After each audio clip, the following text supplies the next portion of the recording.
Hello all, అందరికీ నమస్కారం. అందరు ఎలా ఉన్నారు? బాగున్నారా? So welcome to my channel simple life vlogs. So ఈ రోజు అయితే నేను మీ ముందుకి మరొక కొత్త ఇంట్రెస్టింగ్ స్టోరీతో అయితే వచ్చేసాను. సో లేట్ ఎందుకు, టుడే స్టోరీలోకి వెళ్ళిపోదామా?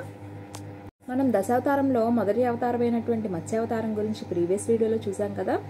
ఇప్పుడు ఈ వీడియోలో అయితే మనం వరావతారం గురించి డిస్కస్ చేద్దాం. పూర్వం కశ్యప మునికి దితి అనే భార్య ఉండేదన్నమాట. ఆవిడికి పుట్టినటువంటి సంతానం అందరినీ కూడా మనం దైత్యులు అంటాం. అంటే వీరు కూడా రాక్షస జాతికి సంబంధించిన వారనమాట. వారిలో ఇద్దరు అన్నదమ్ములు హిరణ్యాక్షుడు అలాగే హిరణ్యకశిపు అనమాట. హిరణ్యాక్షుడు కన్నులు బంగారపు వర్ణంలో ఉండేవి. అలాగే హిరణ్యకశిపు అతడు ఎప్పుడూ కూడా బంగారపు వస్త్రాలు ధరిస్తూ ఉండేవాడు అనమాట. అయితే హిరణ్యాక్షుడు కఠోరమైన తపస్సు చేయడం ప్రారంభించాడు. ఎందుకంటే బ్రహ్మ దగ్గర నుంచి వరాన్ని పొందడం కోసం. అయితే ఇలా కొన్ని సంవత్సరాలు గడుస్తుండగా బ్రహ్మ అతని యొక్క పట్టుదల అలాగే భక్తికి మెచ్చి ప్రసన్నులయ్యి అతనికి వరాన్ని ఇవ్వడానికి ఇలా చెప్తున్నారనమాట. ఏ వరం కావాలో కోరుకో నాయనా అని అడిగారు. అయితే అప్పుడు హిరణ్యాక్షుడు నన్ను మరణం లేనివాడిగా చేయండి అన్నారనమాట. అయితే అప్పుడు బ్రహ్మ దానికి తల ఊపారనమాట. అంటే చేయలేను అన్నట్టుగా అడ్డంగా ఊపారు. ఎందుకంటే నేను మహాదేవునిలాగా ఎవరిని కూడా మరణం లేని వారుగా నేను చేయలేను ఆయన. ఎందుకంటే శివుడు పూర్వం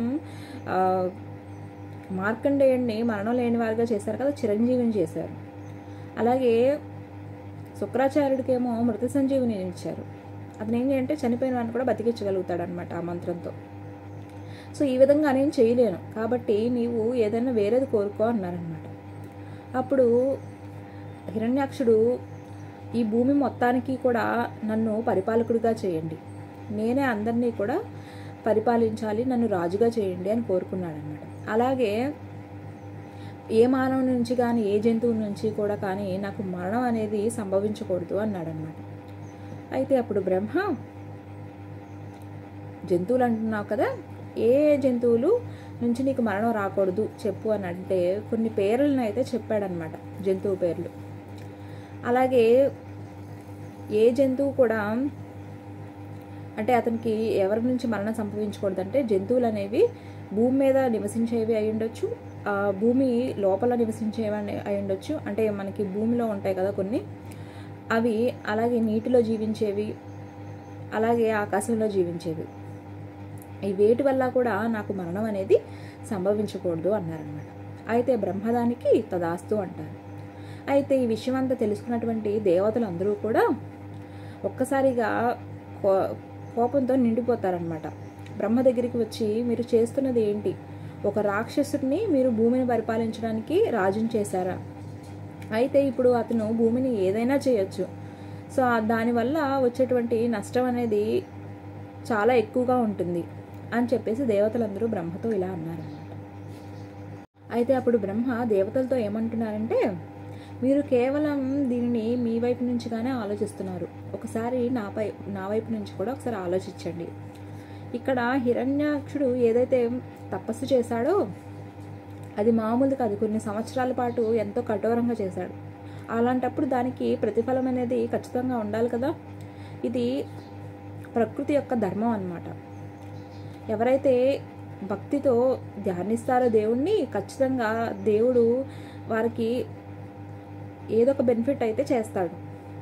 దీనిని మనం ఎవరూ కూడా చేంజ్ చేయలేము. ఇది పూర్వం కూడా జరిగింది. ఏ విధంగా అయితే శుక్రాచార్యుడు రాక్షసుల యొక్క గురువు అనమాట. ఆయన కూడా కఠోర తపస్సు చేశాడు, 10,000 సంవత్సరాలు చేశాడనమాట. అలా చేసిన తర్వాత శివుడు ప్రసన్నమయ్యి అతనికి మృత సంజీవిని అనే దాన్ని ప్రసాదించారు కదా. అయితే ఇక్కడ వారు ఎలాంటి భక్తితో దేవుణ్ణి ధ్యానిస్తున్నారు అనేదే ఇంపార్టెంట్. అక్కడ ఎంత కఠోరమైన దీక్ష చేస్తున్నారు అలాగే తపస్సు చేస్తున్నారు అనేది ఇంపార్టెంట్. చేసేవాడు రాక్షసుడా లేక దేవత అనేది ఇక్కడ సంబంధం లేదనమాట. కానీ వన్స్ వీళ్ళు వరం ఎప్పుడైతే ఇస్తారో ఆ వరాన్ని పొందిన వాడు దానిని మంచికి ఉపయోగిస్తాడా చెడ్డకు ఉపయోగిస్తాడా అనేది మనకి డిఫరెన్స్ అనేది ఉంటుంది అని చెప్పారనమాట. ఎందుకంటే దేవతలు అడిగారనమాట, ఒకవేళ వరం అనేది చెడ్డది అయితే అని. ఇక్కడ వరం అనేది చెడ్డదా మంచిదా అని కాదు, దానిని పొందినవాడు దాన్ని ఎలా ఉపయోగించాడు అనేది అసలు విషయం అన్నారనమాట. అయితే ఇప్పుడు హిరణ్యకశిపు అనేవాడు వరాన్ని అయితే పొందాడు కదా. ఆయన ఇప్పుడు భూమిని మంచిగా పరిపాలించవచ్చు, అలాగే భూమిని నాశనం కూడా చేయొచ్చు. ఒకవేళ నాశనం చేస్తే అతను ఖచ్చితంగా మరణించడు, అతను కూడా నశిస్తాడు అని చెప్పారనమాట. అయితే అప్పుడు దేవతలు అంటున్నారు, మీరు అతనికి వరాన్ని అయితే ఇచ్చారు కదా, ఏ జంతువు అలాగే మానవుడు కూడా అతన్ని జయించలేడు అని. అంటే అప్పుడు అది నిజం కాదు అని బ్రహ్మగారు చెప్పారనమాట. అంటే ఆయన అలాగే హిరణ్యాక్షుడికి ఏ విధంగా మరణం వస్తుంది అనేది ఆయన రివీల్ చేయలేదు ఇక్కడ, కానీ అతనికి మరణం అయితే సంభవిస్తుంది. చూడండి, కాలమే దీనిని నిర్ణయిస్తుంది. ఒకవేళ అతను కనుక రెండవ మార్గాన్ని కనుక ఎంచుకుంటే తప్పకుండా అతను కూడా నాశనం అవుతాడు అని చెప్పి అన్నారనమాట. అయితే కొన్నాళ్ళకి ఏ విధంగా అయితే దేవతలు ఆలోచించారో అదేవిధంగా ఈ హిరణ్యాక్షుడు భూమి మీద నిరంకుశ పాలన అయితే చేస్తూ ఉన్నాడనమాట. అందరినీ మానవుల్ని బాధ పెట్టడం, అలాగే జంతువుల్ని బాధించడం ఇలా చేస్తున్నాడు. రోజు రోజుకి కూడా వారి యొక్క ఆగడాలనేవి పెరిగిపోతూ ఉన్నాయన్నమాట. అతనే కాకుండా దైత్యులు, రాక్షసులు, మిగిలిన వాళ్ళందరూ ఉంటారు కదా, వారు కూడా భూమి మీద అనేక వికృత కార్యాలు అయితే చేస్తూ ఉన్నారు.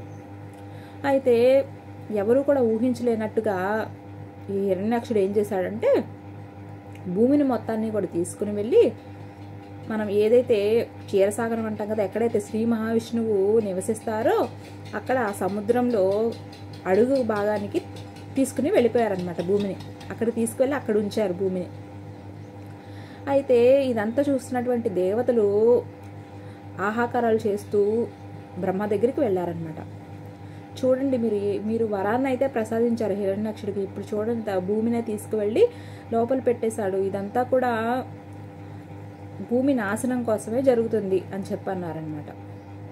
అయితే అదే సమయంలో భూమి యొక్క ఆత్మ ఒక ఆవు రూపంలో దేవతల దగ్గరికి వచ్చిందనమాట.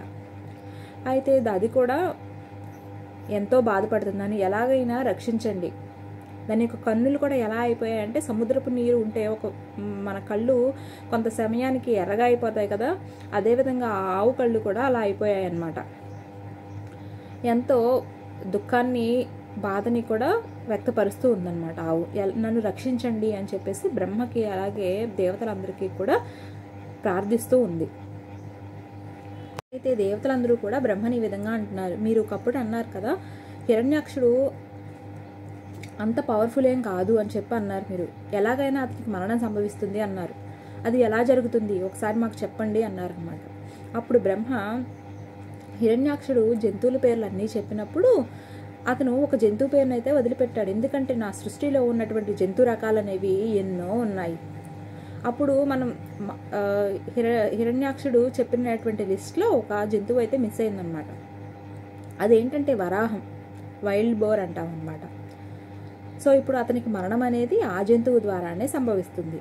ఆ జంతువు అనేది హిరణ్యాక్షుడికి శత్రువుగా మారుతుంది అని బ్రహ్మగారు చెప్పారు. అప్పుడు బ్రహ్మదేవుడు దేవతలతో ఇలా అంటున్నారనమాట, చూస్తూ ఉండండి, శ్రీ మహావిష్ణువు ఏ విధంగా అయితే మత్స్యావతారాన్ని ఎత్తి మానవులందరినీ కూడా రక్షించారో అదేవిధంగా ఇప్పుడు ఈ యొక్క వరాహ రూపాన్ని కూడా ఎత్తి ఆయన ఆ అవతారంలో ఈ రాక్షసుడైనటువంటి హిరణ్యాక్షుడిని ఖచ్చితంగా సంహరిస్తారు అన్నారనమాట. అయితే ఇలా చెప్పినటువంటి బ్రహ్మగారు అలాగే దేవతలు అలాగే అక్కడ ఉన్నటువంటి భూమాత యొక్క ఆత్మ ఆవు రూపంలో ఉంది కదా, వీరందరూ చూస్తుండగానే శ్రీ మహావిష్ణువు వరాహ రూపాన్ని అయితే ధరించారనమాట. అది వరాహం అనేది ఎంతో పెద్దగా ఉంది. అలాగే దాని యొక్క దంతాలు ఎలా ఉన్నాయంటే 2 కవల పర్వతాలు ఎలా ఉంటాయో ఆ విధంగా చాలా పెద్దవిగా ఉన్నాయన్నమాట. ఆయన ఒకేసారి అటువంటి దివ్య స్వరూపంతో సముద్రంలోకి దూచుకుంటూ వెళ్ళారు. లోపల ఉన్నటువంటి హిరణ్యాక్షుడు ఆ యొక్క రాక్షసునితో ఎంతో పెద్ద యుద్ధం అయితే జరిగిందనమాట. ఆ యుద్ధం కొన్ని వేల సంవత్సరాల పాటు అయితే యుద్ధం అనేది కొనసాగింది. కానీ చివరికి శ్రీ మహావిష్ణువు యొక్క ఆయన ఎంతో కోపంతో దాడి చేసేసరికి ఆ దాడిలో హిరణ్యాక్షుడు అయితే మరణించాడు. అప్పుడు సముద్రం ఏదైతే మనం కాస్మిక్ ఓషన్ అంటాం కదా, మొత్తం ఆ సముద్రం అంతా కూడా రక్తంతో నిండిపోయింది. అయినప్పటికీ కూడా ఒక రాక్షసుడు అయితే మరణించాడు కాబట్టి ఆ సముద్రం అయితే చాలా సంతోషించింది అనమాట. అయితే వరాహస్వామి ఆయన ఆయన యొక్క దంతాల మీద భూమిని ఉంచి దానిని సముద్రం అడుగు భాగాన్ని నుంచి పైకైతే తీసుకొచ్చారు. అది చూడడానికి ఎలా ఉందంటే మన చేతులతో ఒక పుష్పాన్ని అయితే ఏ విధంగా మనం పట్టుకుంటామో ఆ విధంగా శ్రీ మహావిష్ణువు తన దంతాల మీద భూమిని నిలబెట్టుకుని దానిని సముద్రం నుంచి బయటకు తీసుకొచ్చారు.